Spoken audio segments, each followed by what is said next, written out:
That's where we're going. All right, welcome to another episode of Papa G's House, episode 113. As usual, I've got my illustrious co-host, Arthur Carlos Diego Pereira III, a.k.a. Art Pereira. What's up, my dude? Up? Yeah, hot again. Good. Cuck I'm day. glad that you're hot. Yeah, cuck day.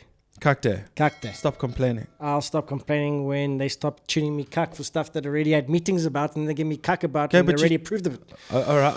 Okay, business stuff. Yeah. Should just be happy that you're mobile again. Yes, the car's back. Yeah, the car's back. It doesn't feel 15 grand better though. It just feels the same. Yeah. That's the worst. When you left the place earlier in the week, when you were reversing like a maniac, I could really feel that filter sucking. It's crazy. Yeah. But episode 113, we are changing things up this week. I'm so excited for today's episode. It's going to be a cool one. It's something that I'm extremely passionate about and something that I've been wanting to get involved in a long time, and I feel like this guest that we've got today is the perfect recipe of it all. So we got Devon Currer, who's an announcer, a broadcaster, a boxing promoter. What's up, my dude? Oh, a recipe for disaster, possibly. I don't know. Yeah, man. Well, listen, we'll see how it goes. No, all things are good. Thank you for having me, man. This is a real cool setup. Love the Chinatown lights. Nice one wearing the cap. Yeah, I've always wondered, though, there's two types of people when they get a cap. Yeah. They wear it immediately or they don't. No, wear it immediately is one thing. Sticker on or sticker off. I'm a sticker off guy. Sticker on. Why is it still on? Because I just haven't bothered to take it off yet. Okay, fine. As long as you chew your fingernails so hard you can't get under the sticker. Something like that. Sticker on or sticker on until it starts peeling. And then you rip it off. I was given a cap that had the sticker on and I didn't touch it for a while, and then I took the sticker off because that's what you're supposed to do, and then it just left like a sun-bleached disc on the peak. So I'm like, fuck. No, that's true. I mean, I did that for a while. I left the sticker on. Are you a sticker on guy? No, take it off immediately. Did you feel cooler with it on though? No, it was a fad, and I'm glad I got over it quite quickly. You know what I'm saying? But it's been a long time since I bought a new cap or been gifted a new cap, so thank you, dude. Hey, pleasure, man. We'll get into everything, Kayo, a little bit later, but you know, it's cool to have you on the show. I know we've got. What do you think, bro? I'm getting the sticker off. Well, why don't you take the hat off and check it out? My hair's not very good today. Is it having a bad gave hair your boy day? a complex. Okay. Oh no! There we go. Shout out A Linear. Yeah. What I wanted to ask you, dude, is so you're in the boxing promotion side, but one thing is he sent me your LinkedIn profile, and I saw you've recently done announcing for ESPN Africa. Yeah. Now, you from Cape Town, right? Or where are you from? I'm literally from the suburb that we're currently sitting in. You're Southern Suburbs boy.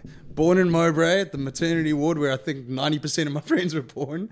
And I've just been a Southern Suburbs boy my whole life. Went to the good old Model C schools around the Western Cape. And here I am getting paid to talk shit for a living. I love it. Model C as in what school lived in the Southern Suburbs then? If you don't want to say it, no, I'm joking. No, you know what I'll say. I went to Wynberg Boys High. Okay. That's probably where I know you from, bro. Did you go to what? I went to Bosch. Okay. Well, you guys were like the snooty upper nose. We're the rivals. No, I didn't look at. We weren't really rivals. We used to beat the shit out of you at everything. I go one whatever up makes you sleep better at night. I don't know what our age difference is, but I don't know. It didn't happen in my day. So can I ask you now? You asked what school I went to. Yes. This is a typical male thing. Yes. What school did you go to? Yeah. What did you glean from knowing that I went to Wynberg? Has your opinion of me changed in any way? Absolutely not. Absolutely not. No. It's just always interesting. It is a very. I don't know if it's a Southern suburb or a Cape Town thing, or a Joburg, or a South African thing. Yeah, more so actually, that's great that you bring that up.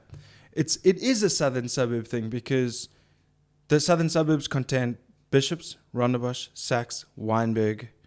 Who were the schools that really competed in the likes of... try to play sports every now and then. But I'm saying the ones that competed in their league in terms of water polo, cricket, rugby. It was really just those schools. Yeah, right? and then we would go out to the farmland schools, Paul and all that, and get the shit lambasted. Yeah, exactly. Yeah, Except in water polo and cricket. We used to win cricket and water polo. In rugby season, they were all taking steroids again, and we got the shit kicked out. I actually feel like it's the contrary to that. I feel like if that's the case, that there's an unspoken bond if you've been to one of those 4 schools. There is a bit of an unspoken bond because we all speak English, and then whenever we went to the and we all talk shit about our respective schools. Yeah, I think that's kind of where it starts and where it ends. But I'm pretty sure that everybody outside the streets of Claremont has thrown a punch at one other guy from another school. Oh, definitely. I got lambasted by Francois Lowe. There's a lot of people who had that same problem. Well, I told the story. Well, I mean, listen, there was a night of vodka and Fanta. Okay, well, there we go. But it is a kind of thing that actually happens. So you had the shit kicked out of you by a World Cup winning Springbok. Yeah, well, he only hit me once. That's fine though. He's a World Cup winning Springbok. You only hit him once though. I only needed one. Yeah, he hit me once. I had an absolute welt on my forehead. I got a hard forehead. I'm sure he had a sore hand. That's for damn sure. Yeah, sure. But he bought me a beer afterwards, and we were cool after that. We played in the same rugby team together at Villages for a year. So I mean, it's not like we didn't know each other. Oh, so then he had a reason to remember you after that, other than like punching. That was actually before we were in a rugby team together. It was I was 1 year out of school, and he was a matric at the time. And he was massive. He's huge. He was a big boy, but I knew him from when we were a lot younger. But in terms going back to how you got in, yeah, I know for sure. But how you got back to getting into this like boxing or combat sports? How did you get to even the announcing part of it?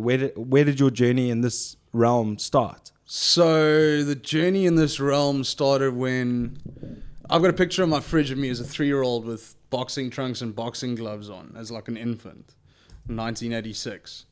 And although my memory, obviously I can't remember that far back. I don't remember that day or whatever. But I do remember my dad always waking me up in the early hours on a Sunday morning to watch boxing with him. My mom didn't watch boxing. My brother didn't watch boxing. So my dad didn't like being alone. I was always dad's boy, so he'd wake me up and he would make a massive fry-up breakfast because, okay, so for people who don't know, boxing in America, time zone-wise, 4 o'clock in the morning was when you woke up in South African time to watch a fight from Vegas. 100%. Or New York is at 7 o'clock in the morning. So that's sort of waking me up, watching the sport, watching boxing. You know, Brian Mitchell was the first fighter that I remember watching. And but my fixation was never really on the fight itself. My fixation was always on the dude in the tux in the middle of the ring with the microphone in his hand, and it was Michael Buffer. It was I don't think at the time it was anybody other than Michael Buffer. He kind of dominated the big fights since like maybe the late 70s, early 80s. You know, he started. He was the first to like coin a term. I exactly. Think. Like, let's get ready to rumble. Oh, and because he said that, you owe him royalties. Well done. Oh, really? He's trademarked that. Oh, wow. No one's allowed to say it without paying him. Well, come at me, Michael Buffer. No, but that's the craziness of it all. He's gotten that big that he could trademark a phrase that isn't allowed to be said by anybody, legally speaking, without paying him. I mean, dude, you know you dominate an aspect of something in this world when you can say a phrase like that and get paid for it. But that aside, it was more like I would wake up, I'd watch the fights, go doggies. Yeah. And, you know, that fixation of me watching the ring announcer, I would go and lock myself in the closet in a bedroom and I'd start imitating voices and I'd start trying to do what that ring announcer was doing. And my parents always used to hear me talking to myself in my bedroom, and I'm sure it was quite weird for them as parents. That's literally what my mother sounds like. It's all your fault. You created this monster. Yeah, exactly. And, you know, I was always in the sport. I started obviously appreciating the sport of boxing more. I started following fights more. But then obviously when I went to good old Model C school, you had to play cricket, rugby, winter sport. You know, boxing wasn't a thing that we could do. No. So I got sucked into that whole aspect of school for a good 7 or 8 years into high school and all that, and I kind of lost track of boxing. But then I'd start watching it again after school, and I'd start training boxing after school because I didn't like rugby enough to do rugby anymore. I wasn't a villager's boy. I didn't dig that whole vibe. I couldn't be asked to play 9 hours of cricket on a fucking Saturday in 35 degrees. Not my style. So I was training boxing. And in 2007, I was at a gym called the Harrington Street Boxing Gym in Harrington Street, East City. It was underneath the base. It was a basement of an old church. Was it by the cage? Okay, up the road from the cage. Isn't that old strip joint? Yeah. It's been many things. A brothel, strip joint? Stag Den. It was one of those clubs of many trades. But it wasn't the cage back then. The cage came a little bit later. I don't know if it was before 2007 or after 2007, but it was there. Yeah. And we had this little inter-gym fight night, white collar. So doctor versus lawyer, pilot versus priest, whatever. And the owner of the gym at the time, she comes up to me, she goes, "You got the biggest mouth in this place. You talk shit non-stop. Do you want to be the ring announcer for our fight night?" I didn't even think twice about it. I was like, done.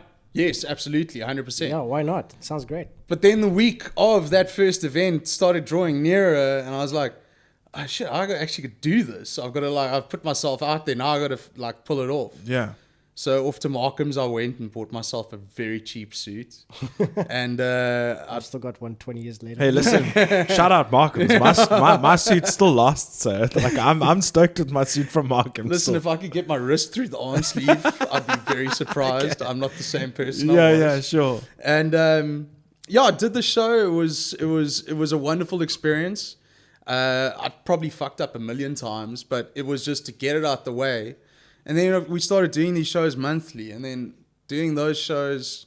Oh, shout out to Mavericks, because the ring girls were Maverick strippers. Oh, nice. Yeah, the early shift ones. They would pitch up to do our fight night, and they would bugger off to Mavericks afterwards. Nice.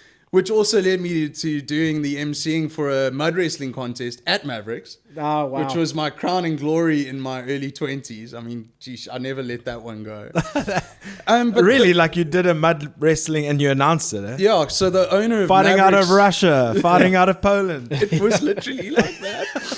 The owner of Mavericks boxed at our gym. And he supplied the ring girls, and he's like, "Don't you want to come and do that?" I was like, "Yes, 100%, absolutely." It was a great evening. Yeah, I'm sure. And it just snowballed. So people started seeing me doing this, and boxing started growing at the same time in the Western Cape.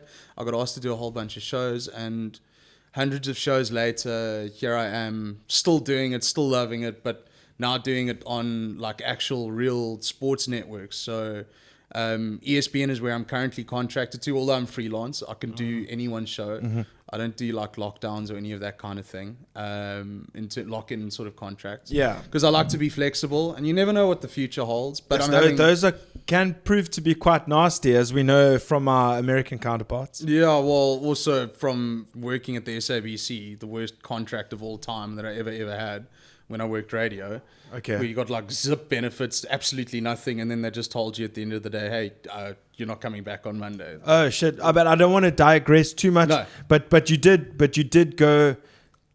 You started announcing, and then somehow trickled to radio. I would like to hear how you got to the broadcasting side of it eventually. So, well, look, the announcing, say from 2007 till about 2013. It was just in-house club shows. There was no TV. It was just in front of the live crowd that we had, and I did a lot of white collar shows. So Harrington Street closed down. It became the Armory. I did Armory for from 2010 to Armory's very popular, isn't it? It still is, yeah. I know a couple of people who've actually done those white collar events in box. My mate Jason Cooper, Rob Hitchens, they fought each other. Yeah, Steve Smith from Three More White Guys did it. Steve, I announced him, man. Yes. I went a couple of Weinberg boys as well. I think Chaz was involved in one of them. Chaz didn't box at the Armory, but he was cornering someone. I think he was cornering Brendan Leask or some of the Brendan Leask. I did a K1 fight of it. He popped up in kickboxing at one stage. Oh, really? Yeah. So he did everything. I mean, he was a hell of an athlete at school, so it's not surprising. But now he's big into running. Didn't he do more so he was always into running and triathlon, yeah. And it's a simple crossover. You got the fitness. You just have to be able to take a shot. Look at Paul Felder from the UFC. Yeah. Nick Diaz, Nate Nick Diaz. Diaz. They Both Diaz triathletes, brothers, yeah, 100%. So doing those club shows, and then eventually I got asked to do a show in Joburg that was on SuperSport, and that was my first television experience. And Did you cuck yourself? oh, you have no idea how. Yeah, bad the I was anxiety. shitting myself. I mean, just an anxiety. The anxiety for me starting a show like just my podcast I is didn't like. give a shit. What was I know the you first don't time give a you shit. like playing in a band in front of people, I and cried. then playing in a band in a concert or at a huge festival? It's the same shit your pants thing, Yeah. except this time you're on TV. But it doesn't go away. No, it doesn't. Now I don't feel anything. Now it's like a day in the office. Thank God. Do you not feel any anxiety Nothing. before you go live? Nothing. Not like I have to sort of hit myself in the face to like I've got something serious to do now. There's people who are paying me to do this job. I've got to be the best I can be, and I bring myself around to it. But I'm never nervous anymore. But I'll never forget that first night that I did that SuperSport show. It was the first time I was wearing an earpiece, and I Yeah, was the truck in your hooked ear. up to the truck at the back. And like you meet the director, he's like, "Oh, so you've done this a few times?" I'm like, "Yeah." He goes, "Have you done TV at all?" And I said, "No, this is my first one." He goes, Oh, shit. "Oh," and he turned around and he went off to his like other guys, and I was like, "Oh, geez, did I just tell him something that you didn't want to hear?" And obviously I did. Yeah. So anyway, I get into the ring. It's the first fight of that fight card, and he goes, "Okay, cue, Devon, 3, 2, 1, cue." And as I started letting go of my first words, suddenly he is on the comms in my ear, shouting at all the cameramen, telling them where to be. And I didn't know that was going to happen. And you getting distracted, and you going. I didn't know how to deal with that. Yeah. I lost my train of thought for a good 5 seconds. I vegged out. It felt like a month. Yeah.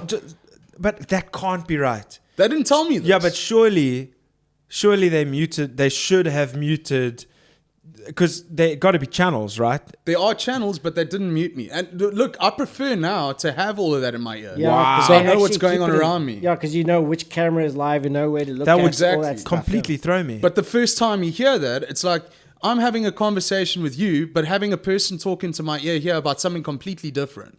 Yeah. So I was like, okay, I've got to talk to these people, and I just went, and I've still got that on video. I still like, I humbled Wow. myself by watching it, and then it went off well. Like I did well enough, but it was 2013. I was still very green. It took a while to get another television show, just because the sport wasn't as rampant as like boxing or football. I mean, rugby or football or Yeah, cricket. yeah, It's not as common. It's not as often. Yeah. And then I started doing a couple more SuperSport shows, and I got more comfortable with it. I started doing smaller productions, YouTube streaming. Yeah. And then eventually, like, I don't want to do a show without the director in my ear telling me what's going on. Now I'm perfectly fine with it. Wow. Otherwise, if I don't like it, I just turn it down or turn it down. Okay, so you've got your own controls as Yeah. well. But the thing is, you need to hear that truck in your ear to know where they're going to cut to, of course. I find that so fascinating, because I've just been obsessed since 2018, since I started this, the world of broadcasting. Yeah. And it blows my mind, and I'm still, to this day, so passionate about it. It's crazy. I mean, you take a tour through a production truck that, like, SuperSports production trucks are like 18-wheelers. They Yeah. are huge. And it's just the most state-of-the-art buttons, knobs, and levers and screens. Like, Said knobs. this is an inside thing. And you take a look inside and you're like, Jesus, this is what it takes to put this on our screen on television. This is what it takes. And it's hundreds of millions of rands worth of production. Yeah, dude, I had a minor experience with broadcasting. It was with the horse races. Yeah, at Kenilworth Racetrack. But it was either here or at Durbanville. I was one of the cameramen. Even then, they had like 20 TVs for each camera. There's cameras everywhere. Comms with the director. And it's like, Archie, you're like live. And they're just like, don't lose focus. Follow the horse, pull back. It's like, ugh. You was on the rad. camera must have been, don't I lose love focus on the how horse. he The thing's uses the flying. camera. Like, you've been holding your tripod too often. He's like, yeah. That's a Yeah, gun, dude. brother. No, That's with, a camera. with that, it was like, because you had cameramen all over. You had like stands like in the corners, and then like you would catch the one corner going past, and then you'd work your way up from the guy that does it starts to one of the corners, to the main camera, which is like right by the finishing line, to the head-on camera. Yeah. And I got to the head-on camera, and it's like as the horses are coming in, you're cropping in and you're focusing on the lead horses while maintaining the focus and pulling out and keeping them in center and stuff. You're like panicking. It's like, Imagine being a Formula One cameraman. Well, that's the thing. I mean, there's also so much.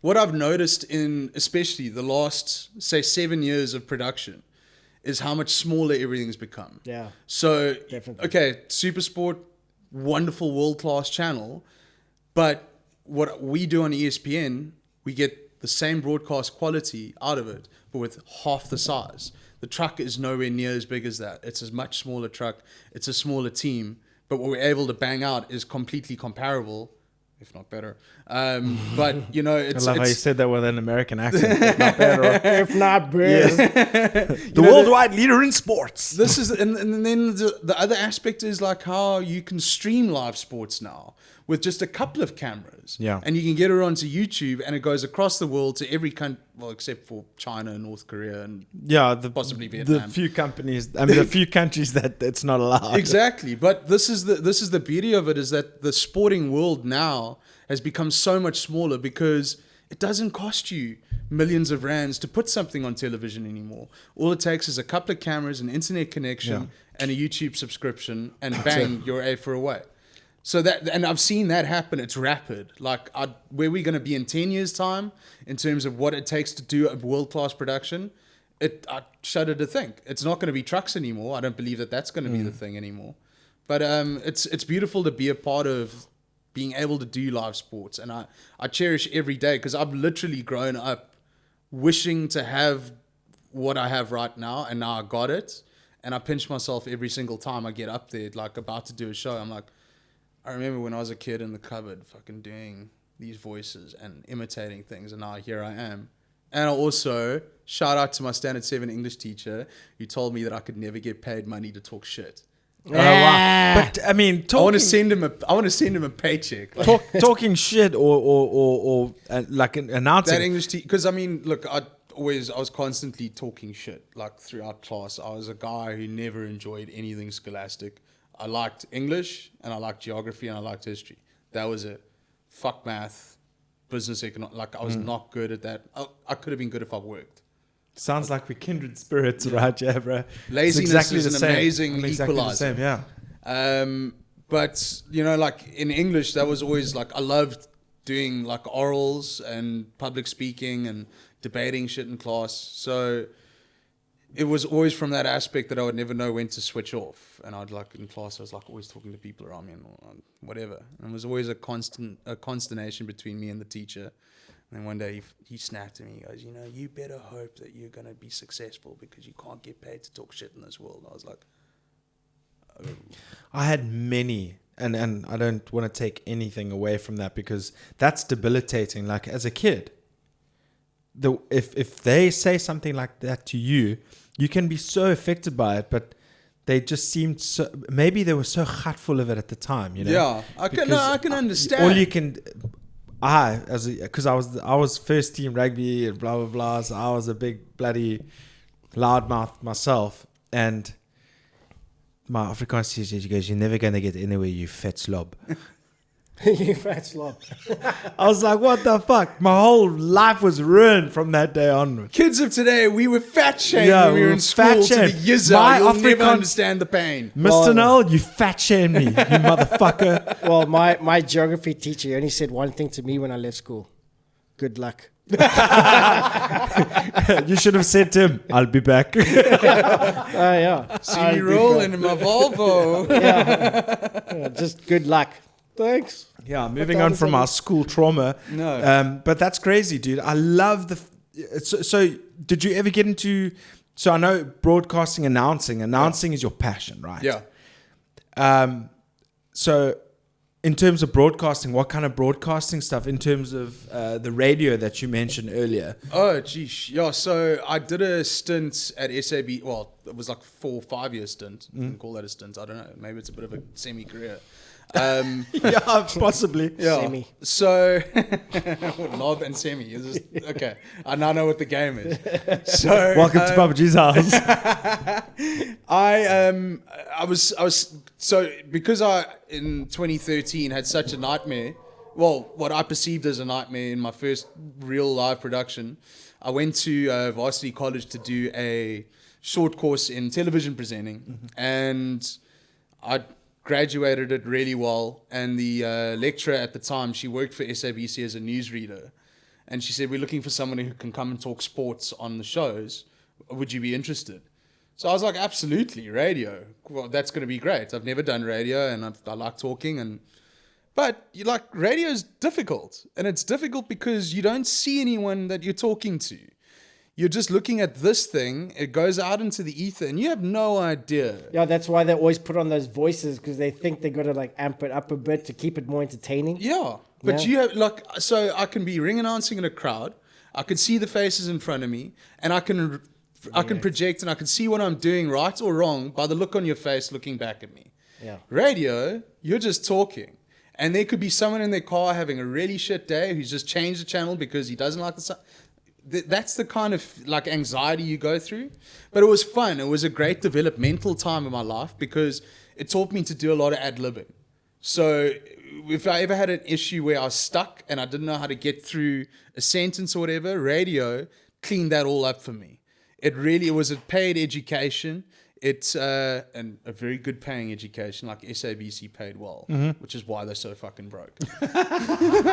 No, that's the truth. Cloudly and Claudia. That guy absolutely destroyed a good thing. But Motswaneng. Sorry, I didn't pronounce the surname. Cloudy Motswaneng. Cloudy Motswaneng. Cloudy. But the cool thing is that I got to work at Good Hope FM. And Good Hope FM, when I was a kid, when I was a teenager, I'd always wake up to Good Hope FM on my little bedside radio. The alarm would go off, the alarm wouldn't go off, the radio would switch on. And it was Mark Gilman and the Mark Gilman show and Dangerous Dave or Danger Boy and all that kind of, that's what I remembered growing up as a kid. And suddenly I'm on this radio station, that same one. Yeah, okay, Gilman's far removed. It was Ryan O'Connor after him, wasn't it? I was a bit after the Ryan O'Connor era. And it was a good 4 or 5 year run, but radio, it was fun for what it was. The money was the only thing that really kept me there. I wasn't passionate about radio.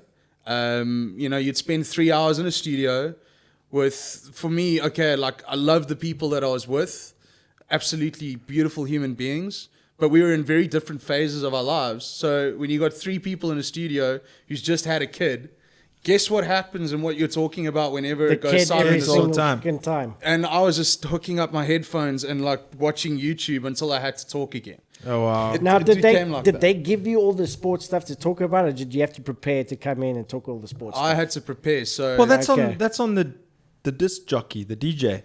Yeah, well, no, you think that you get spoon-fed. So news, when the people who read news, that came from news upstairs. Yeah, sure. Editorial wrote everything they had to say word for word. You ad-lib I had to, shout out News 24 Sports, because I would literally 5 minutes before I went on air, I'd find 5 sports stories, the biggest ones of the day.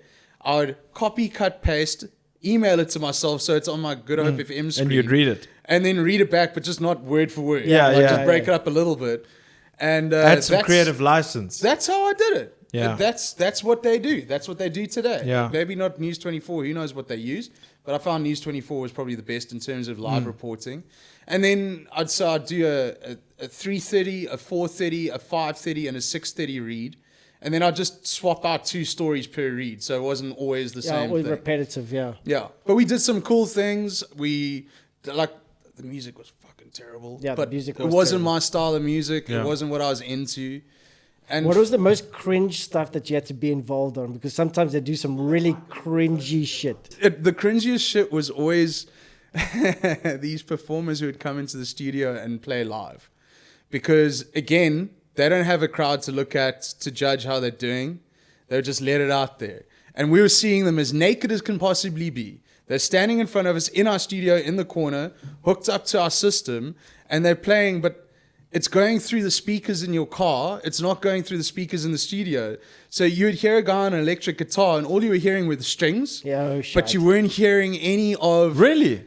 No, you weren't hearing any synthesis. I don't know what the word is. I mean, you'll know what it is. Yeah, we weren't hearing any wet. I wasn't hearing. I wasn't hearing any of the fun. Yeah.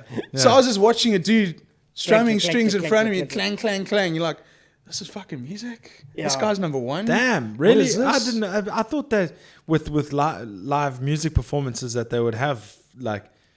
So in between this whole SABC vibe, you're doing the announcing at the same time. No.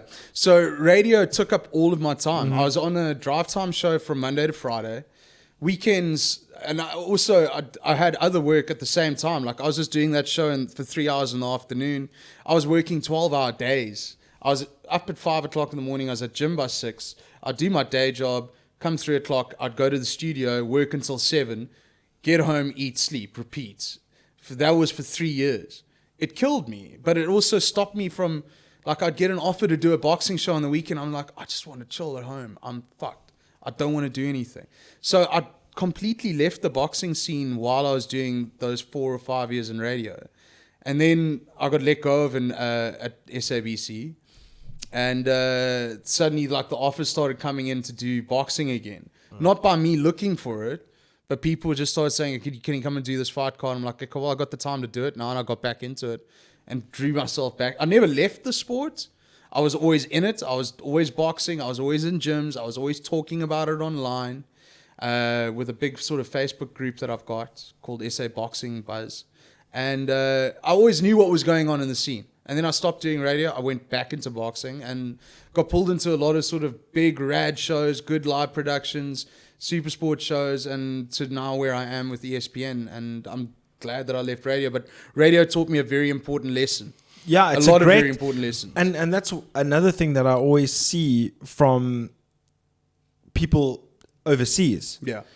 So let's go America. I mean, I follow everyone. I follow the Hawaiians. I follow Teddy Atlas, Eddie Hearn, Bob Arum, the whole bang shit, all those promoters. And it's all the same.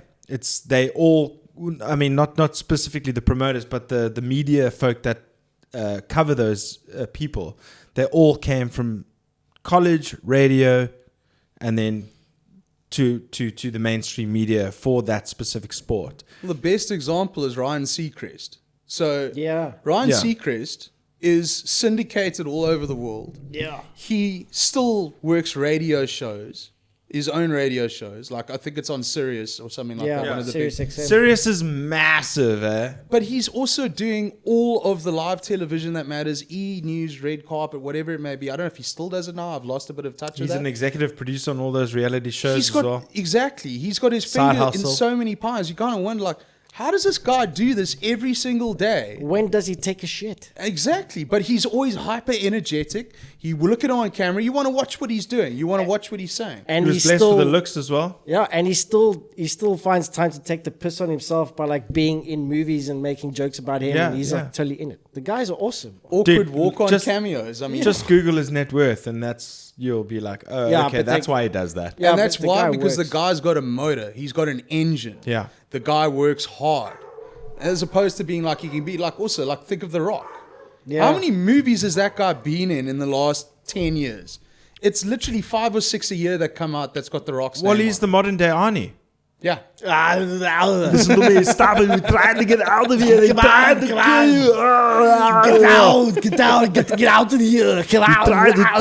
Get out. Okay. But his name is The Rock. And he's all about the mana, baby. But these guys, I mean, The Rock coming from WWE, which I'm also a massive wrestling fan. Okay. Like, a lot of people don't know that about me. I watch WWE every week. Really? I love it. But I I love haven't it. seen it in the last like 6 years. Talk or to so. me. Yeah. Talk to me about Patrick McAfee. Patrick McPhee. He is the best, dude. He's doing all the color commentary for WWE. But is that the guy who's Pat on McAfee. SmackDown? I think it's okay, SmackDown. yeah. SmackDown. But they've just hired Jimmy Smith to do Monday Night Raw. Exactly, and Jimmy Smith, he did a stint in UFC, Bellator. He also had a Discovery Channel reality show where he would go and do different fighting around the world against like a champion from that gym, and oftentimes get fucked up. Of course. Yeah, but with another dude, and it was a great series. I just forget. I think it was called like The Way of the Warrior or something like. I don't know. Is Jerry the King Lawler still doing it? You should, by the way, check out Fight World by Frank Grillo.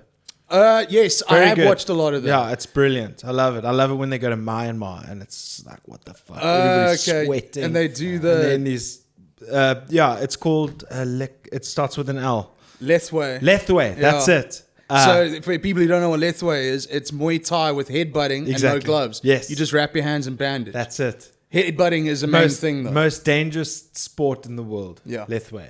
It's Myanmar. violent, bro. I thought it was so And they got oaks from Poland, everything coming through. Frank Grillo sitting there all handsome and shit, sweating his fucking balls off.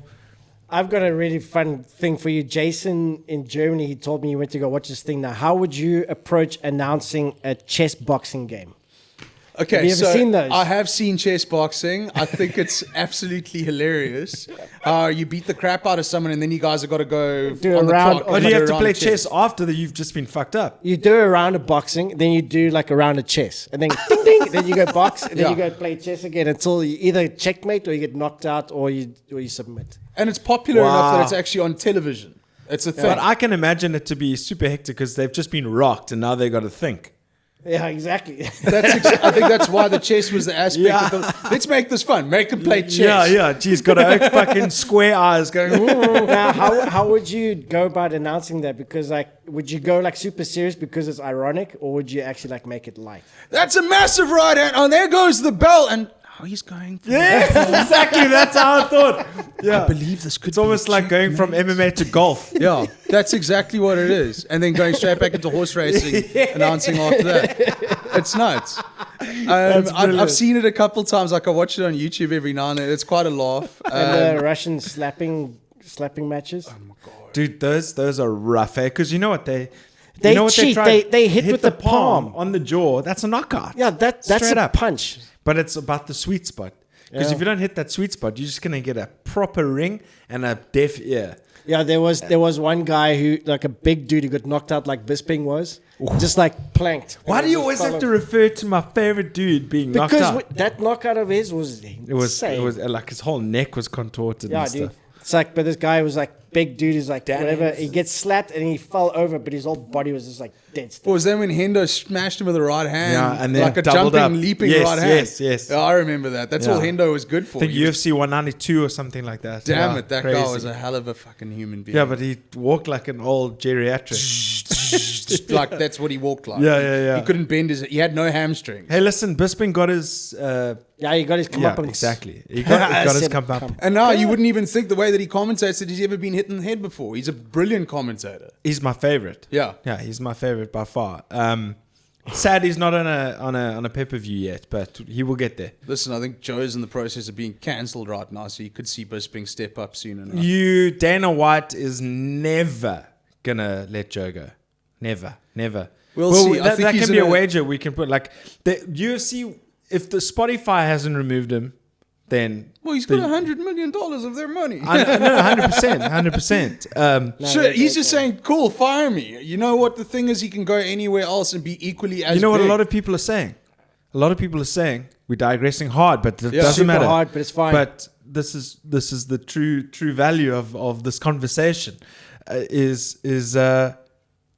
Fuck! I've lost my train of thought. What? Listen, they're all go to Elon Musk.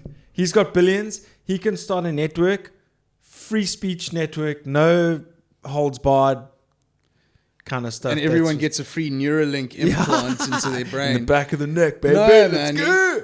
He if he gets booted by Spotify, he just goes and joins He's not Donald going to get Trump's booted. new network, Yeah. which is going to be hilarious. No, But you'll start a streaming service with Amazon. Yeah, for sure. So your the one thing I wanted to ask you in terms of the boxing promotion kind of side is there's been a pandemic. yeah, How has that affected boxing in South Africa? it's been brutal, man. Like any sport, that you were watching with no fans in the stadium, no fans in the seats. Boxing was exactly the same. But boxing was slightly different because, so the way boxing works as a business is you register as a promoter, then you offer contracts to fighters to fill your fight card. You pay them their money, their purse. And as a promoter, you're responsible to go and get that money to pay them. So the pandemic hits, and a promoter, like, you get like levels of promoters. You get the ones who have the television networks, and then you got the developmental guys who just keep the game alive. Mm-hmm. Those guys have lost their shirts in the last 3 years. They are the kinds of people who have been remortgaging their houses. They've been selling their own personal effects to be able to keep it alive. Because here's the thing, while the sun was shining, they had a lot of fighters that they were paying. Suddenly, the taps got switched off, but these fighters were going, we stuck by you when things were good. You guys owe us fights now. So these guys felt under duress. They had to put these fight cards on. They had to find money out of their own personal pockets because there were no sponsorships. Why? What sponsor is going to sponsor you if it's not on television and if it's not in front of a crowd, in the very least? So these guys lost a shit ton of money. But then also for the aspect of, I was having to do ring announcing in front of nobody, just into a camera, which that's tough. It fucked with my head because there was no PA. It's like a live stream. Yeah, I was talking into a mic that I couldn't hear myself, and I need to hear myself bouncing around the ceilings to know where my voice is supposed to pitch. Just like anybody who sings, just like any musician has monitors that come back at them, so you can hear yourself or in an earpiece. I can hear anything. So I felt like the shows that I was doing were very substandard because I didn't have the benefits of reverb in the crowd or in the arena. I didn't have the benefits of being able to hear myself. And then the weirdest shit was commentators. So SuperSport, the guys are still commentating. The table, everybody can hear them, was still next to the ring. It was so silent that the boxers heard every single thing that the commentators were saying. It's the same problem that they had with the UFC Apex when they were doing shows during the pandemic. You got Dustin Poirier going, listen to Bisping, stop kicking me in the nuts, to Dan Hooker. Yeah. So many fighters have gone, DC, Kevin Holland said, DC, thanks for the advice. That really helped me. Yeah. And another Kevin Holland when we was asking Khabib for advice. And then, dude, it's crazy. There was also that one match where the dude was like holding the guy against the fence right by the commentators and he was like listening to them and he's like, what the fuck you saying, man? Don't say that. And then, it's crazy. It is a complete different dynamic. But at the same time, albeit financially prejudice, because that's going to fuck up your gate. It's gonna fuck a lot of stuff up. Well, just consider the fighters though. So these guys, especially at the developmental level, they're not fighting for a lot of money.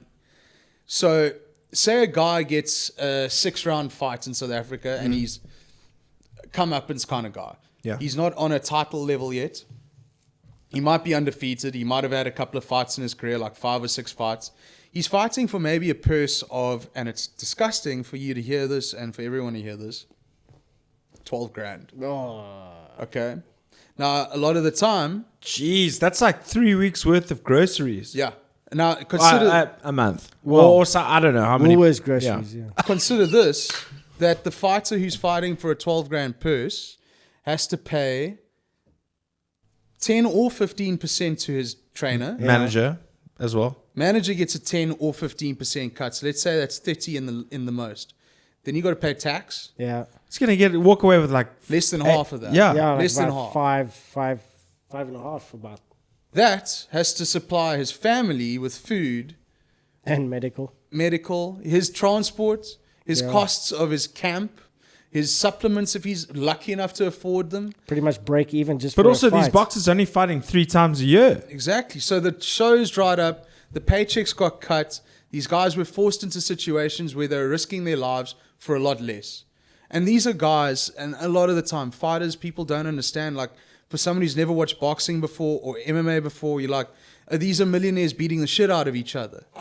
It's not. It's not. These guys came from the gutters. They came from nothing to get to where they are. And that's the beauty of boxing and the beauty of fighting, is it allows anyone a chance in this world to become great at something. Yeah. It's not an educated aspect. You don't need to go to university to be a boxer. You just got to have grit and be able to take a shot and be able to never give up and be able to be committed enough to train and go to the gym and be in the zone all the time. So these guys are why they're so special to me, because they're not like you and I. They're not like everybody else. They're not like a rugby player. They're not like a cricket player. These guys come from nothing. So when they have a chance to, when the sun was shining before COVID, they were earning much better paychecks. They're having a lot more fights. To suddenly 2 years where sponsorships have dried up, broadcasts dried up, all that kind of stuff. The amount of stories of guys who were great when going into drugs, alcohol, armed robbery, cash and transit robbery. One of the guys got shot.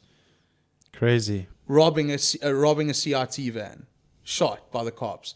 That's the desperation that happened. That's insane. But now things have come back together. The networks are all responding. Thank you. We can have a little bit of a crowd. Why can't we have a full stadium? Yeah. I'll ask you with tears in my eyes. In America, we're watching boxing and MMA and UFC, and it's full stadiums. Yeah. No one's wearing a mask, Yeah. and they're as vaccinated as we are. So we need to dump that shit immediately. 100%. Because it only helps the promoters be able to pay the fighters better and for the fighters to be able to get more action. This is how we do things around here. Oh, shit. I want to still concentrate on the whole fighter pay thing and how these fighters are literally on the bones of their asses getting three fights a year. I've got the Kayo cap on. Was ridiculed for my pronunciation earlier and accused for not doing my research. Thank you, Devon. It's great to have you here. The most disingenuous thank you, but I'll take it. Yeah, thanks. But, thanks. son of a so we got our KO caps on. So you're a huge advocate for the fact that these yokes need to be paid. Yeah. They need to be promoted correctly. I mean, if they're on ESPN Africa and all that kind of stuff, to be honest with you, the only South African boxer I know is Kevin Larina. Yeah. And how do we get to know these other guys? Well, that's exactly what ESPN Africa is now. So, what happened was before COVID, it was Fox Sports Africa. They had kicked off with a sort of a widespread show throughout different parts of the country. And then they got bought by Walt Disney, Fox in America. Yes. Fox Entertainment, not Fox News. Mm-hmm. So that rebranding, when two massive corporates merge, it takes years to rebrand everything properly. So Fox got rebranded as ESPN, and now we're finally here where ESPN's ready to stand up in Africa on its own and be its own. Well, that's something to celebrate. Yeah. So ESPN Africa has got another 11 dates this year. We did one show last month already in January. So they're doing a show every month. No one else is doing a show every month. It's the first time I've ever heard of any promoter in this country doing a show every month. Bankrolled by ESPN. Wow. They have reached out to all the fighters, especially the developmental grade guys, the guys who are on the cusp. Not necessarily the Kevin Larinas of this world, because they get paid in a different stratosphere to these guys. Mm-hmm. Yeah. But they've reached out and they've done deals, and we are putting on fight cards every month, 7 bouts in Joburg. So I fly to Joburg once a month, spend 2 days there. Is this in Joburg now? Eh? Yeah, so it's for now it's in Joburg. They want to move it around. We have to wait until COVID is completely a thing of the past, so they can successfully move a show and not have to worry about whether we're going to have shutdowns, lockdowns, lack of crowd, blah, blah, blah. So we're using the EFC Performance Institute, where EFC is doing their shows now. Great venue. It's almost like they built themselves a little apex. They did. No, they did. So like I had a laugh because I saw Currer at the first show. And he walked in, I said, it's Kayo and Graham. Graham's the other matchmaker, right? Kayo, I said to Kayo, so you're just here as a landlord now? He's like, I never thought about that. Like, I can actually sit and watch somebody else's fighting in my house. That's amazing, yeah. I was like, cool, put in air conditioning. Yeah, I think the last fight, the last EFC fight that I watched was Bagatton versus Michael. Luke Michael, yeah. He got choked out in seconds. Subbed quickly, eh? So we're doing these shows once a month. Ching ching. Thanks, guys. Well, let's Thanks for coming. It's great, but let's keep that thought. We got this week's Beer of the week.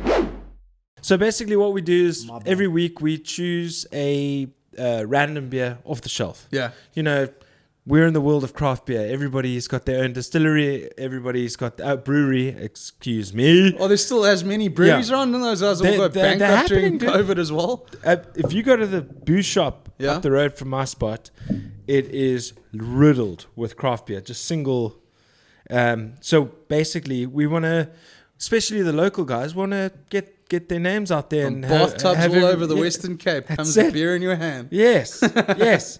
And it's this. What I want it that way. Is that a Backstreet Boy reference? I've never seen this before. Yeah, You're this joking. check how bad my eyes are. Even with my glasses, I'm using the zoom function on this phone. No, dude. If you're doing that, I think you need to screen record it and it needs to be involved in the show. Oh, Jesus. Okay. Remember the 90s when pants were baggy, hair was big, and people wore neon moon bags without shame. Okay, fashion was pretty dire, but the IPAs were phenomenal. Yeah, I don't know how They were clear, bitter, and packed with hops, and all seemed to begin with the letter C. I have no idea how they printed this so small, but it's Hamel and Arde. Hamel and Arde Valley Folk and Good Brewery that's Company. a beer coming from a That wine is country. tiny, yeah. Glasses. And it's got here the magazine for beer lovers on tap, so that's got an award for this beer as well, which could just be made up, but Yeah. who knows? When the On-Tap team joined forces with Fraser from Folk and Good for our first ever collab brew, we knew we wanted our IPA to be that way. So crank up your favorite 90s tune. So it is. I want it from the Backstreet Boys tune. And enjoy this limited edition West Coast IPA. It smells nice. Crystal clear and lovingly hopped with lots of Cascade. We really want to hear you. Oh. No, read that in greens probably. Water, malted barley, yeast, and a load of Cascade hops added while dancing in formation, boy band style. I love these guys. Absolutely right. love them. Right, let's give it a taste. This is supposed to be what they call here India West Pale Ale. Coast IPA. So India Pale Ale. West Coast style. It's got a lot of sweetness in it. Holy shite. It is, and it's quite a heavy, robust taste, I'd say. Like it's not like I know IPAs are a heavier kind of beer, right? Yeah, this is quite it's heavy. very punchy, Yeah. Pungent. Like Yeah. it hits you straight. Remember when I said to you last episode, dude, Yeah. where it hits you at the back of the tongue, just the little corners of your tongue at the Yep. back there, I'm getting like vegetable. just before your weenus. I'm getting I'm getting like a Explain. Isn't your weenus the back part of that little dangly thing at the back of your throat? Yeah, it is. Oh, called a jeez. weenus. Is that the weenus? That thing in between Or your is, tonsils. this the weenus? This is your weenus. Oh, those are bingo wings. I don't son. know. I have no idea. We'll fact check that. I'm not a gynecologist. How am Yeah. I supposed to fucking know? Carry on with your It's a very hearty, heavy taste. There's some sweetness in there, but then like immediately there's like a lot of. I can only describe it like if you are having Hawaiian pizza and then you have like broccoli right after that kind of taste experience that you have. It doesn't taste like it, but it's just like there's conflicting flavors that are it's just bouncing around. I don't know what to make of it. It's very bitter. It is bitter, and it's not. Personally, look, I'm not a huge beer drinker anymore. And when I was always into the crisp, light Pilsners, Heineken. Myself. Black Label, 100%. I'll still take over just about any beer when the Black Label, Summer really, eh? Lake. It's in our blood, and it's not to say that this beer is bad, but we've been raised on something else, son. Yeah, we've been raised on it. Wow. Okay, That well, was a great rendition. You threw you go. straight back Shout into out that Moby. song. But look, I mean, I don't think it's a beer I can drink many of in Nah, a row I because I think can't. it would fill me up. I think this is a streak Yeah. for beers that you can only have one of. yeah, this is definitely a one for. Oof, bro, it's rough. I mean, not rough. I said that the last episode as well. No, this, Alright. this is hard. but The it's- marketing it's- manager it's just just turned like- off the podcast. Yeah. Well, it's not a tasty, but sponsor. this is the heaviest IPA I think I've ever had. That's very one heavy. word to describe it is thick. Yes. With 2 C's. Yeah, Yeah. 100%. It's like concentrated. It's like you need to chuck some soda water in it. Yeah. Yeah. Oh, wonder. let's not start shandying this shit. It's a beer. Like Hey, No. the But one- it is thick. thick. It's heavy. Don't It's dense. be dissing my beloved beer shandy. You know what goes well with this? Icebarn. Ooh. Bang. That's the meal that you pair with this beer. Yeah. A good old fashioned fatty Icebarn. Nice. Okay, so Devon. Yeah. So what we have is we have the Mike cubic scale. It's a friend of ours. Of course, that's my dog's. It's a friend of ours who's a beer fanatic. He's a connoisseur and a brewer as well. And we've created the Mike cubic scale. So we want to ask you, out of 10, taking packaging, taste, carbonation, all the best features of the beer, and give it a rating out of 10. Okay. We rate it out of 5 because obviously we split our Yeah, ours are combined. There are aspects to this, so let's go with graphic design first. Yes. All right. It really makes me think I'm watching Friends. So hey, they got 90s going on, 100%. and a little bit of Will Smith in what was that? Fresh Prince. Fresh Prince. I'm seeing a lot of Fresh Prince in this. So they nailed the 90s. So I'm going to give them a 10 for graphic. We know we're drinking something from the 90s. Yeah.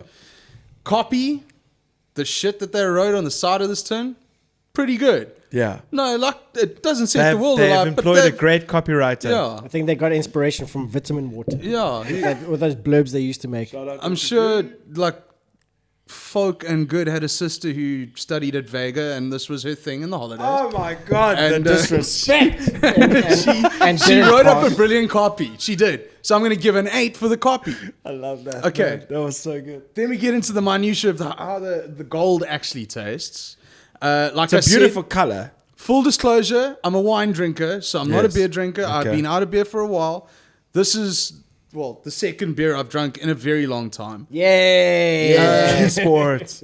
And you know what? I could only have one of it, but that's not because it's out of choice that I only want to. I think physically I can only handle one. Yeah. But if it's with an ice barn, I think it goes down well for an IPA. It feel does like I'm gonna everything be it pretty says on the buzzed tin. after this. Yeah, what is the percentage in this? Yeah, no, it's wild. I can't tell that. I think you need to knock a few points off for the graphic you've got design my because can. I can't see shit. Hey guys, it's 6. We were drinking Castle Light, which is 4.5.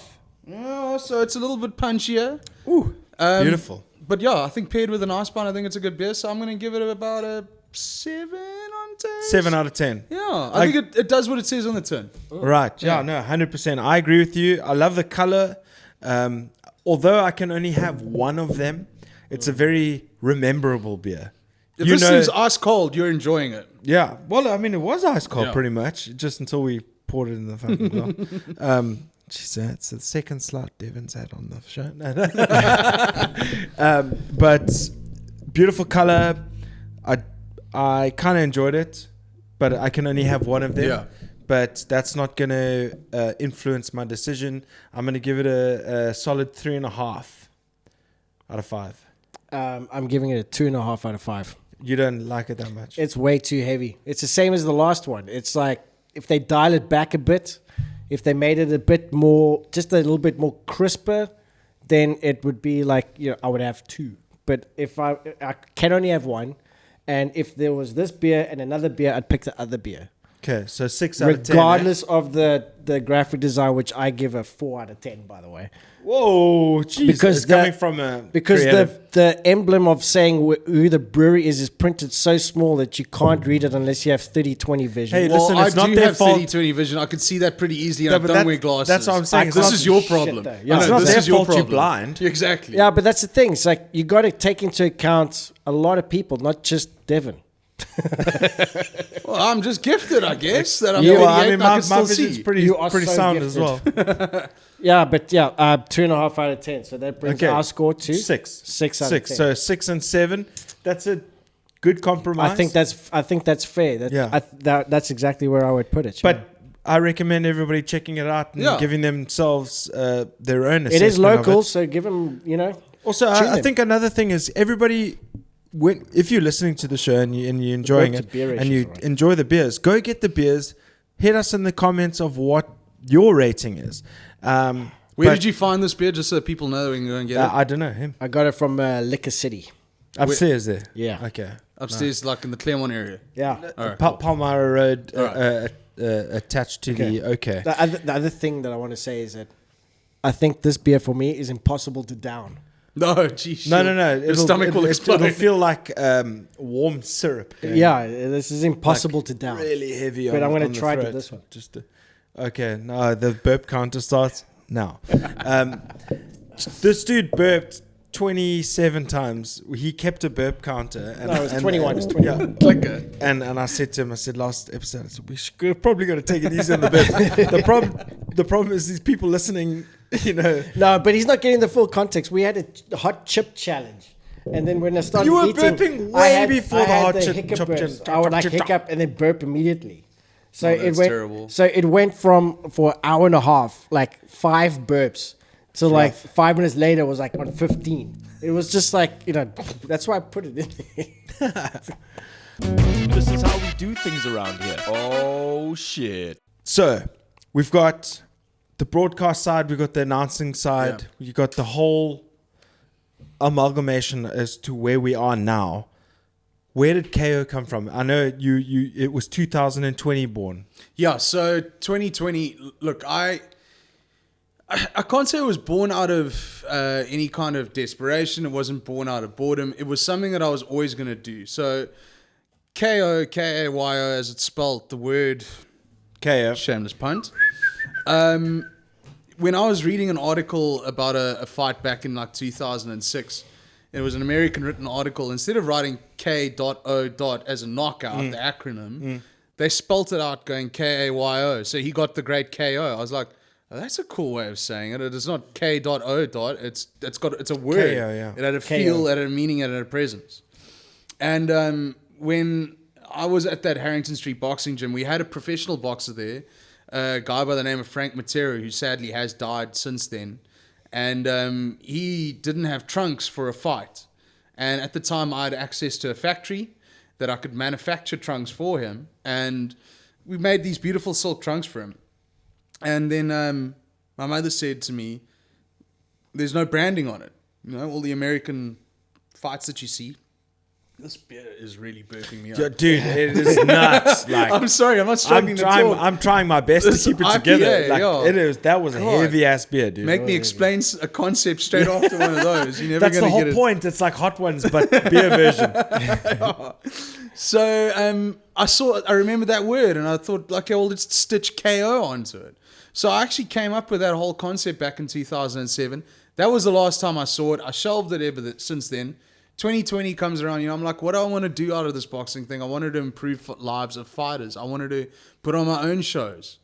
I wanted to develop my own line of fighters. I wanted to give guys in the community. I wanted to find township heroes. I wanted to expose like Kailicha to the world because there's some great fighters in Kailicha that get completely overlooked by promoters who sadly want to sell white tickets to white people. Yeah. But they get overlooked. And I was tired of seeing this in the promotional side. In South Africa especially, it's very damaging and it's sad to see. And I thought to myself, you know what I want to do? I want to start up my own company and I want to go straight to Kailicha, I want to go straight to Gugulethu, I want to go straight to Mitchell's Plain and find these community heroes as a means to not just uplift the community by having a hero to support, but finding a star who's good enough to go to the rest of the world and take it to Mexico, take it to America, take it to the UK. And I have a lot of contacts in that context that I could develop a fighter and successfully get him overseas. Yeah. But then, the pitfalls of COVID, at the time, none of us really knew the extent of the shit we were going to be in for 2 straight years where you couldn't do a show, where you couldn't have a crowd, where you couldn't sell a ticket, where sponsors wouldn't jump on board. Yeah, because initially it was supposed to be 4 weeks and then see what happens. We didn't know what was going on at the time, but we all had dreams that this was going to be over quickly, and it wasn't. It fucked us all. It fucked the music industry up, the entertainment industry, sports industry is devastated. Yeah. Boxing was absolutely... Well, live sports, especially, yeah. It was smashed. So no one could do shows. So, I still had this brand. It was called Kayo Promotions. It's listed as Kayo Promotions Pty Limited. So I just thought to myself, you know what? I want to keep it alive. I want to keep it in me. I can do this, but I need the market to stabilize first. And I'm still waiting for the market to stabilize. Yeah. Now, the sad thing is, well, not the sad thing for me, I just don't feel the time is right because I've gotten this ESPN thing and I'm a very big believer in... But you got ESPN as an announcer, right? Yeah. So it's a completely separate my problem is situation. now finding the time to be able to do this because I do ESPN. I am ring announcer and commentator for a Muay Thai organization. Okay, so you do commentate. Yeah, I do That's the one thing I commentating want as to know. well, yeah. Are you play-by-play or color? play-by-play. Okay. No, color. No, I do color for Muay Thai. I'm lead on Thai-holics Fight Promotions. We're doing shows at Grand West. We got a third show on the 12th of March at Grand West. So it's a big production. Thai-holics Fight Promotions, 12th of March, Grand West. We are selling tickets. We got 300 tickets to sell, so people can come. It's available on Quicket. Just look up Thai-holics Fight Promotions, TFP3. It's called the Continental Collision. So we're flying out a team from Germany to fight a team from Africa. Wow. In pro Muay Thai, no helmets, no shin pads, no elbow guards. It's pro rules Muay Thai. They fight for money. They fight for purses. They fight for glory. It's 5 rounds of absolute fucking mayhem, and it's going to be brilliant. We got it's 9 or 10 fights on the card. Wow. I'm sure I can hook you guys up to come backstage and bring your cameras and talk to these guys. I'm sure they'd love it. So we'll work on that. But back to what I was explaining in terms of the timeline for KO Promotions. I'm a big believer that the universe takes you where you're meant to be. Mm-hmm. Don't fight it, just roll with it. Yeah. So just rolling with it, it's taken me away from being able to do a promotional aspect myself. Mm-hmm. So now I've got this brand. What am I going to do with it? So I started doing merch. I've got a line of boxing gloves that I had made for me to my specification because I've been in boxing for so long. I know what the kind of gloves that I want.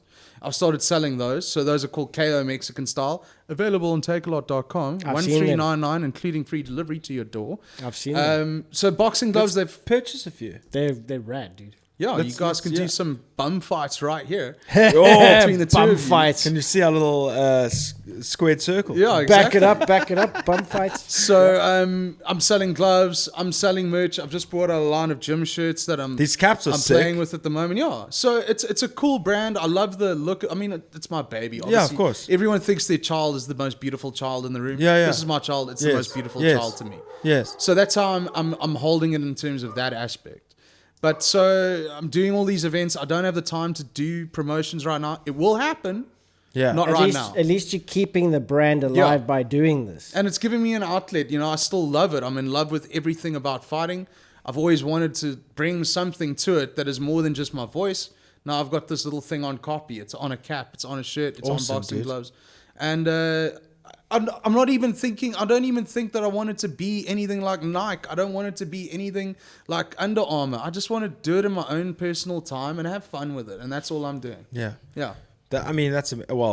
Nike have everyone. No, exactly. And Under Armour has The Rock. Exactly. But do you know what the craziest thing was? Last weekend, they introduced the official footwear of the UFC, which is Project Rock. No Yeah, worries. serious. So And you know what? In the whole thing, I swear, dude, have you not seen that? So, no, but I thought UFC was their apparel sponsor is Venom, right? Yeah. Yes, They but don't do Reebok was still the shoe guys until this whole the last pay-per-view with Davison Figueiredo and Brandon Moreno. All of a sudden, everybody's wearing Project Rock shoes. No way. And he did the whole spiel, the hard sell or the trailer for it. They didn't even show the shoe. Oh, jeez. And Luke Thomas, one of the big journalists in America, he was like, "Oh, they didn't even show the fucking shoe." Great. And then Rock comes back, I wanted to make it about the fighters. You know, I sometimes hate how diplomatic he is. Yeah, because he's trying to he's trying to save face. Diplomacy for me is the exact same as the phrase. Now, don't get me wrong. That's diplomacy in a sentence. You look super Italian when you say don't get me wrong. Okay. Let me do the. De Niro. You go, Joe. You say that word. You say that word one more time. Okay. Anyway, honestly, wow. The term now, don't get me wrong, is diplomacy to me. It's now, like sitting on the fence. I fucking hate it. That's what it sounds like. You know. Yeah. Yeah. Jeez, dude. It's a pet peeve. I don't know where it came from. Well, look at it from this aspect. How many franchises a guy's name is attached to, and with the culture that we live in right now, you fuck up once, even though you never intended to, even though you're not that kind of person, the perception is what's going to drive you into the ground by the people who just want to tar you and feather you in public and be the one who brought you down. And there's this rabid culture where obviously these guys have got to be diplomatic. We're in the world of cancel culture, my brother. They've got to walk on eggshells. Yeah. I mean, they can't be seen to be saying what they said 10 years ago in jest or in joking, because there's no more hyperbole. Why do you think I constantly say I'm joking? Yeah. You mustn't say you're joking. I'm not gonna anymore. But it's the same. It's the same concept. It's like you feel like you're offending anybody with whatever you say. The Rock is a brand, and he's probably going to be the president of the United States in the next 10 years. Whoa, Hey, that's crazy. Yeah, but hey, if Arnie was the fucking What money the you putting on this? Yeah, a if he was guy the who couldn't speak governor- English, Yeah. who just lifted weights and did steroids, governor, became the bro. governor of California. fuck yeah. Couldn't speak a word of English when he got to America. Tell me The Rock can't be the president, please. Bill Burr's got the best bits about him. Yeah. Precisely, dude. Yeah. But I mean, that's where it is. This is how we do things around here. Oh shit. All right. Well, dude, it's Devon. Thank Dev, you. Dev, No, you Devon. can call me Dev, dude. Okay, Please, Dev. Devon. My mother calls me Devon because I've done something fucking wrong. Yeah, it's, it's like when someone goes like, Mr. Pereira is like, shit, is my dad here? It's normally how SARS addresses you. Yeah, exactly. Mr. Currer. You're like, oh, fuck. No, but dude, can you actually imagine The Rock being president? Yes. Can you imagine his I can. speeches? If you can imagine the Trump being the can. president, you can imagine The Rock being the No, president. but can you? I would love to hear The Rock I can speeches. imagine when he ends his like inaugural speech and he goes, Yeah. "Can you smell it?" Yeah, And then raises the eyebrow yeah. And then he Yeah, has like don't fuck with America. he has a meeting with like just before he nukes Beijing. yeah, he has like a meeting with crazy, other bro. diplomats. It's like, yeah, it's like nobody cares what you think. Know your role. Shut your mouth. Exactly, dude. Because The Rock said so. Yeah, and he'll be like, "This is my secretary," and she's like, "It doesn't matter." It doesn't matter. Right, we're That's all amazing. 90s attitude era, Dude, kids. I pretty much stopped watching wrestling after Stone Cold pretty much left. Yeah, That was like my last. listen, I'll tell you one of the best things you can follow on Instagram is Attitude Era Pop. It's also on YouTube. They basically broke down every single like WWE, Triple H, The Rock, like Shawn Michaels, all of them in the ring doing voice, just talking to the crowd, and then obviously the ensuing fight that happens because they broke it down into 10-minute segments. But while I'm eating breakfast every day, I'm watching a 10-minute video of Stone Cold fucking talking shit to the crowd and then beating the crap out of somebody who walks Yeah. down. Yeah. It's brilliant, man. Dude, I'm still a kid. I enjoy it. I mean, I went to both. I think there were two when they Yeah, came there down. was two. I worked both. I I worked saw the second one. Yokozuna. I saw The Undertaker. I Yep. saw Stone Cold. Yep. I saw all them peeps. Oh, And I got Stone all Cold the was- merch as well. Stone Cold wasn't here. One of the highlights of my No, he maybe not. one of the highlights of my announcing career I've ever had. Rob Van Dam Oh, RVD! came down in 2018 to do a show called Slam Force Africa. Oh, wow. It was a one-off show that they did in Pretoria, and COVID killed it. Ah, shit. It was brilliant. It was a guy called PJ Black, who was a South African wrestler who won the WWE tag team back in the day. I mean, he still wrestles in Ring of Honor and in Mexico as well. And it was basically him as a South African draw card. They brought Rob Van Dam Dude, to South that's Africa. awesome. The guy was almost 50. Firstly, Rob Van Dam, okay? You know how big he was? I know He was a RVD, small dude. wrestler. The dude stood next to me and he was taller than me. I was shocked beyond belief. What was the signature move again? When you do the flying frog splash off the top rope. it, man. off the top rope. So here's the thing. He comes down, like the first, Rob Van Dam was a hero of mine. When I was a kid in school, I was like, I'm fucking announcing RVD on Sunday. What the fuck? So we were all staying in the same hotel. And as I was like waiting in the lobby to get my room when I just arrived from the airport, he comes walking through with PJ Black, and I was like going to stand up and shake his hand. And as I stood up and I put my hand out, he walked past me. He didn't even notice me. He goes, anybody seen my vape? And he was, because he just smokes weed 24/7. That's always been, that's why he got kicked out of WWE. That was for real? Yeah, that's why he lost the WWE title, because he got busted with Sabu in a car, and they had like a pound of marijuana, and they had a whole bunch That of must have been hotboxing. they were hotboxed. They were fucking barbecued completely. Yeah, but that, how long ago was that? It was years when he was the WWE champion. He had the Weed was still illegal. Yeah. He had the WCW belt and the WWE belt at the same time. But anyway, we did the show at the Tux University in Pretoria, in their hall. Unfortunately, ticket sales were affected by the fact that they did it on the same day that South Africa played in the World Cup semi-finals in 2019. So, like, only 40 or 50 people pitched up. Because everyone was Pretoria. Everyone was sitting at home watching the fucking Springboks play, obviously. Also, wrestling's not that huge here. Wrestling's huge in Pretoria, but rugby is bigger. Okay. Rugby's was the bigger story. everywhere. Wrestling's actually pretty big in Port Elizabeth, I believe, as well.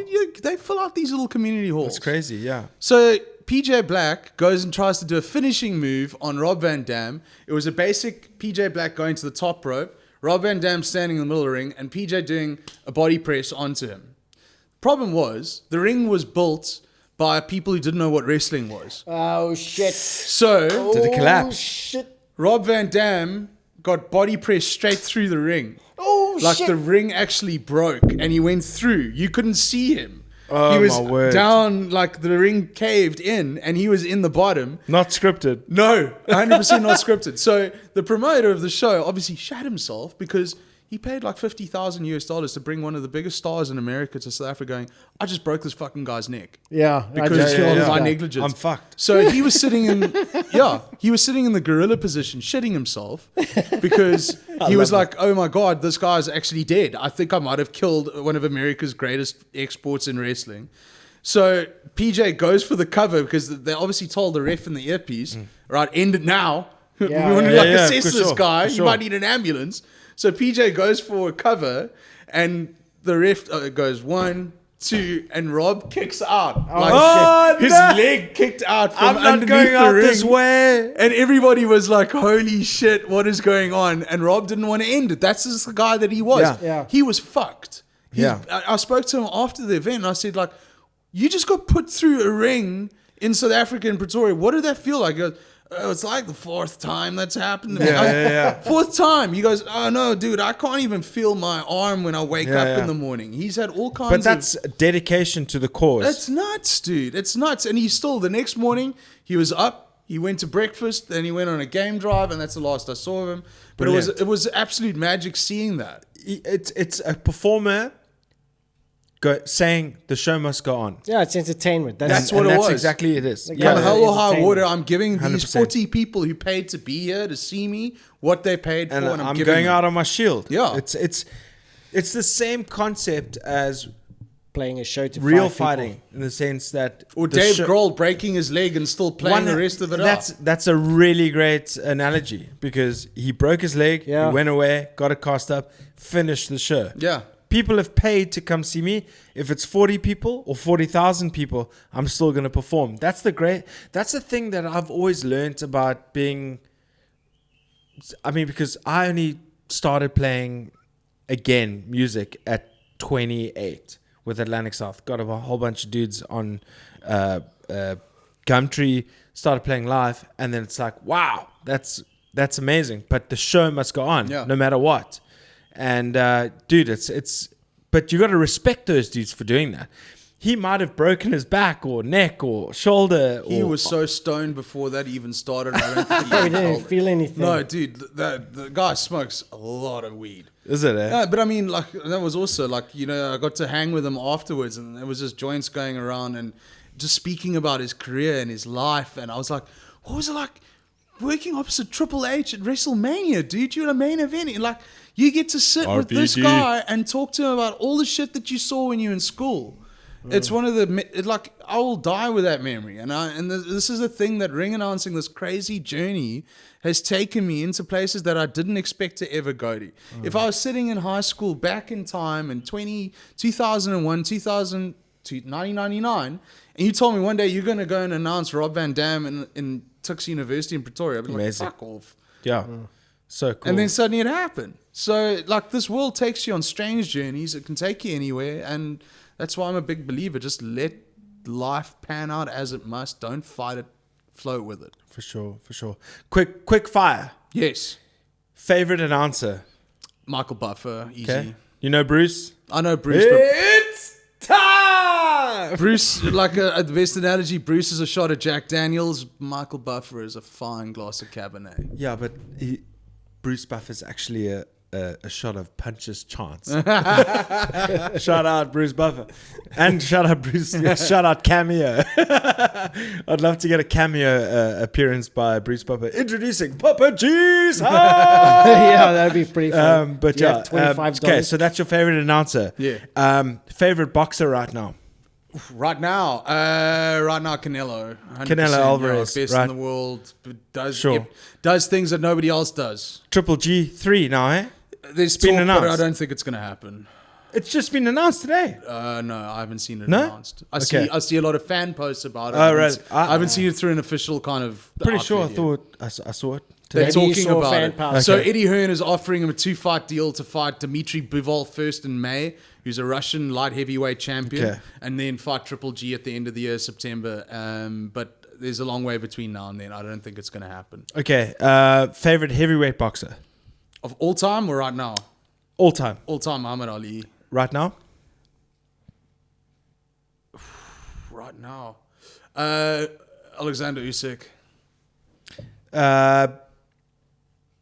The Gervonta Davis division with Ryan Garcia. Lightweights, yeah. Yeah, who's your guy? Who's the number one? Yeah. Tank Davis. Davis Okay. fucks them all up. Yeah. Yeah. Short, stocky, got that brutal uppercut. He's too strong. He's too big a puncher. Great footwork. And also, he's Team way money. more experienced. Yeah, exactly. Yeah. If he can stay out of jail, he fucks them all up. For sure. Yeah. Yeah. can stay out and of if he stops beating his chicks, Well, to be honest that's with the you. thing. Hit and runs, Yeah. jails. My God, that guy is ridiculous. He plays. He lives too close to the line for my liking. But as a boxer, he fucks them all up. Ryan Garcia, what does its future look like? Provided he can stay out of rehab, which was Ryan Garcia at rehab? Well, he had a mental issue, apparently, a mental breakdown. He had to go to some kind of a center to help him find himself again, which I think is just very sort of smart wording for the guy who had a bit of a drug problem. So usually it is. Okay. But, we live in this day and age where we've got to say, okay, fine, it's his mental health. Okay, whatever. Okay. He Charlo did that. brothers. Charlo brothers, what are you asking me about them? Which one? Jamal or Jamil? I don't like either of them. I'll take Jamal. Okay. Mickey Garcia. He made his comeback like Mikey Garcia. Yeah, Mikey. Sorry. Mikey Garcia. You're stuck between Mickey Ward and Mikey Garcia. Yeah. I'm going. Let's go. Mikey Garcia was doing great until he lost to an absolute unknown Spaniard, so unknown that I can't even remember his name. It was at the end of last year. He took a fight that was supposed to be a tune-up. He ended up losing. I think that's him. I don't think he's in the sport anymore, and I think his head is out of it. I think he's just trying to cash checks. Okay. Errol Spence, Terence Crawford. Okay. Tyson Fury, Anthony Joshua. Fury. Fuck Okay. him up. Yeah. Dillian White, which is coming up. Fury. So here's the thing: styles make fights. I Yeah. like Dillian White to have a long. I think Dillian White's got a better chance of beating Fury than Joshua has by far, but I still don't think he beats Fury. But I think he makes it a far more entertaining fight because his style is. He's a smaller guy. He's going to hit the body of Fury. He's going to be more in Fury's face. I think that Joshua's a bit bung, to be honest. I Yeah. don't think he likes taking it. I don't think he likes. But doesn't also take you got risks. to look at the last two fights against Deontay Wilder as well, in the sense that he took it to him. Fury's not bung. He Yeah. will walk you down. And He's not going to to play destroy the defensive you. boxing Yeah. all the time. He's going to be he's going to walk you down. Yeah. So I like Fury. Basically, Fury beats everybody right now if you're looking at heavyweights, except for Usyk. I think Usyk can beat Fury. Usyk's good, dude, and he's entertaining on social media. He's as well. brilliant. Yeah, it's great. I'm come for you. I love that. Okay, last one. Yes. Not the last one. We're going to keep this going Fire for a away. while. Okay. Apollo Creed or Rocky Balboa? Ooh! Yeah, I didn't know you were going to go that deep, bro. I'm gonna go Apollo just based on stylistically, footwork, faster puncher. I would say the same Yeah. thing. I think Rocky's a bit too He's a come forward guy, but he's open to the counters. He's tough as nails, but he gets easily outpointed. Yeah, that's exactly the thing about Rocky. It's like the only way Rocky would have won is if he would knock the guy out, because if it came to points, he would lose. Yeah, he's he always got like pieced this, up. He was always getting pieced up. in the face. No, you look at Apollo. That doesn't make for a good movie line if you don't get pieced up. No, but like, I mean, if it was a case of points, I'm with Apollo Creed. Yeah, but if it was 100%, knockout, I'm like Balboa Yeah, the whole for sure. way. Yeah, but it'll be points, Apollo Creed. Yeah. Did you also go through that whole thing, like who was Rocky Balboa based off, etc., etc.? He was based off 2 fighters. The guy called the Bayonne Bleeder. Yes. Charlie Wepner. And there was another guy who was actually went by the name of Rocky. Yes. Wepner was the guy who tried to sue him. Yeah. Because he believed that he earned rights off the film because it was loosely based on his story. Yeah. And it was based on a Wepner's fight with Muhammad Ali, where Muhammad Ali beat the absolute tar out of him. Yeah. Busted him up, bloodied him, but he kept coming forward. I think he survived the fight. I think he went the whole way. He might have got knocked out at the end. I can't remember. But that's where apparently the inspiration for Rocky came from. Whether or not, who knows, Rocky didn't pay him a fucking dime, still owns the whole franchise. Yeah, but from what I heard, that Rocky story was pulled from so many sources that could never be from someone. There's been an ESPN What was that documentary guy's on it. name? Rocky Marciano. That's Rocky it. Well, Marciano. the name from Marciano. Yeah, but the name came from Rocky Marciano. The story yeah. itself is Chuck Wepner, not Charlie okay. Wepner. Chuck Wepner. Okay. Okay, so yeah, go a follow-up question. What is your actual favorite boxing movie? And not actually, no, I'll take that back. Not boxing, like physical contact. So, movie, like, physical... Okay, I'm going to go... Look, there's 2 boxing movies that I rate above all.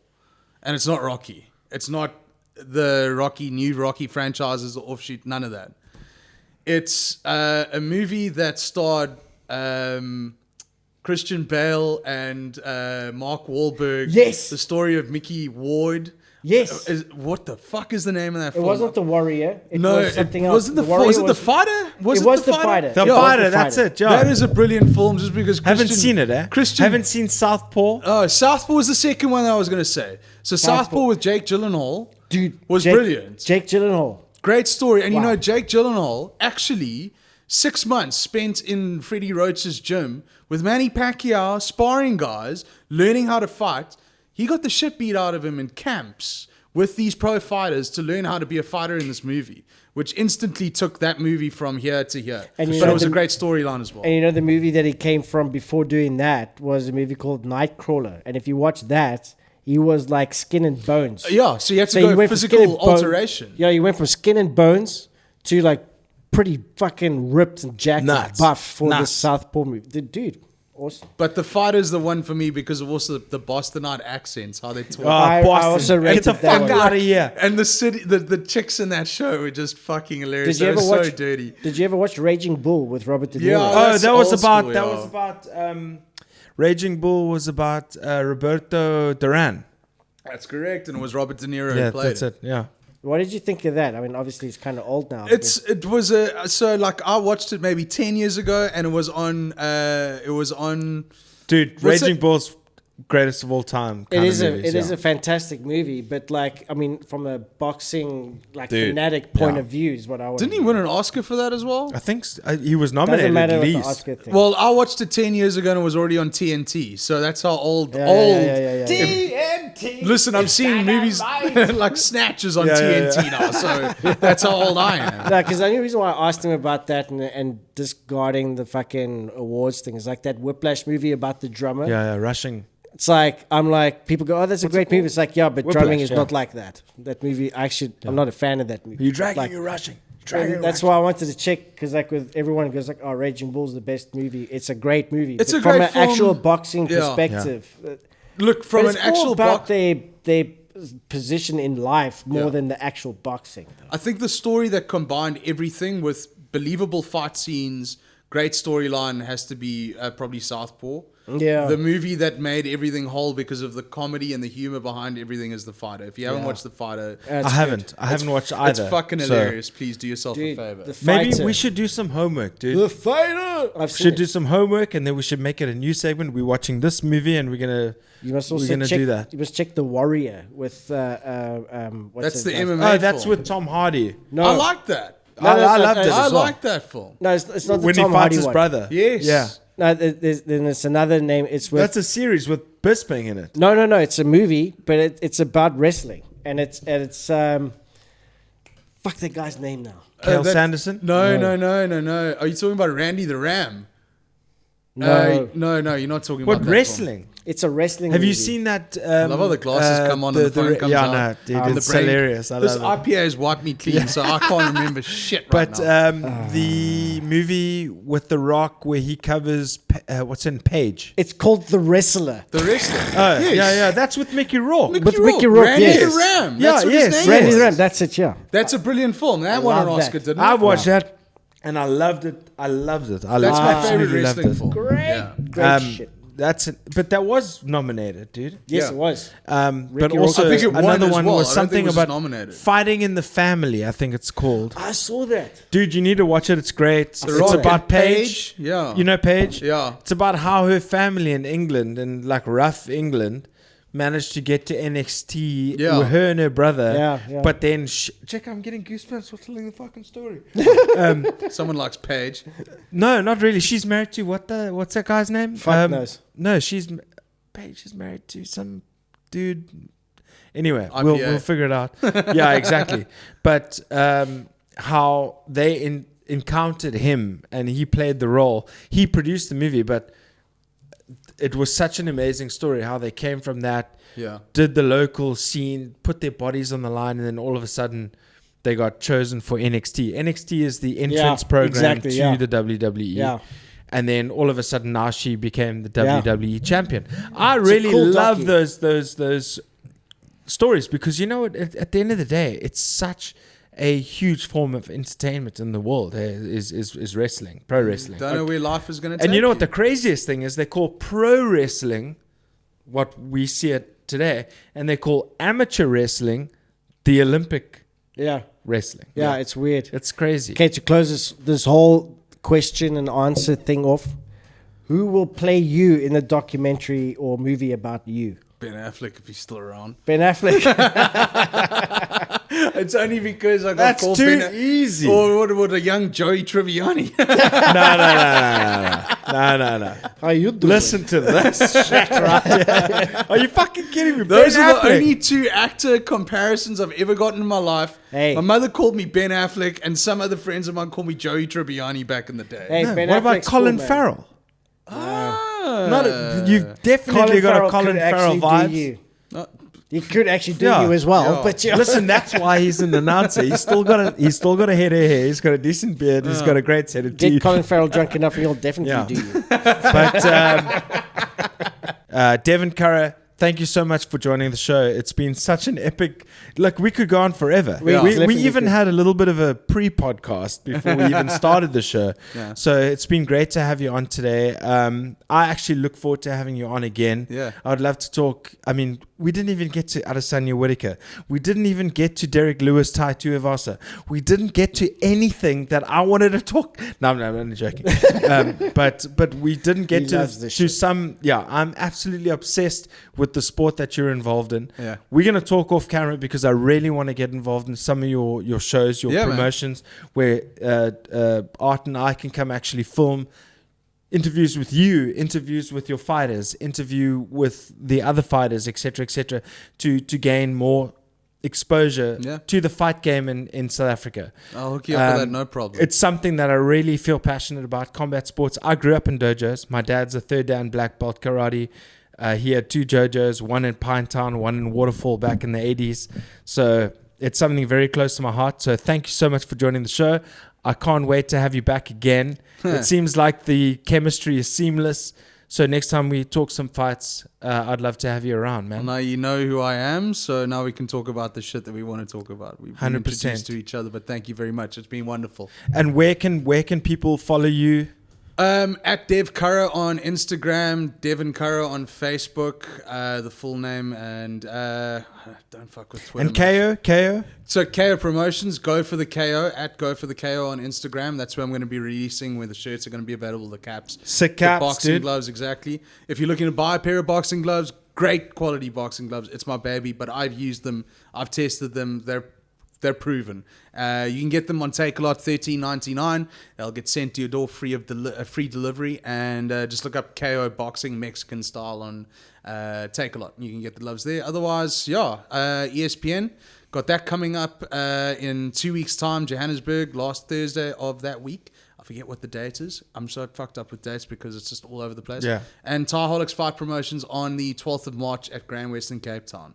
Going to be fucking amazing. We can have crowds back so we can all draw together now. For sure. I mean, I just wish that our scheduling was a little bit better because we have our first gig with Arthur Carlos Diego Pereira III on the drums that night. So I don't know what time the show is going to end, but it seems as though we might have to miss that one. But I can't wait to actually be involved, have the lights, have the cameras, to interview the fighters and stuff. Dude, this is what we want. I can see your boner popping right up. It's called a broner. Yeah. Broner. Any parting words from you, dude? Yeah, dude, thanks, man. Looking forward to see if you can kick back the promotional aspect of KO up again and get it to where you wanted it to. Yeah, let's let the market settle, let my calendar settle a bit, and who knows, man. I'd love to do it, but it's all dependent on whether the universe has a different plan. Well, for me I'm right holding thumbs for that because it's a great idea. And Thank you. Keep the flag flying. Absolutely, man. For sure. It's awesome. Really love it. All right, this has been one of our favorite episodes. I've had the best time. We're gonna kick off for another beer after this, but this is Papa G's House episode 113 with Devon Currer. We're out. Thank you. I don't wanna go anywhere else. I wanna go to Papa G's. Yeah, that's where we're going.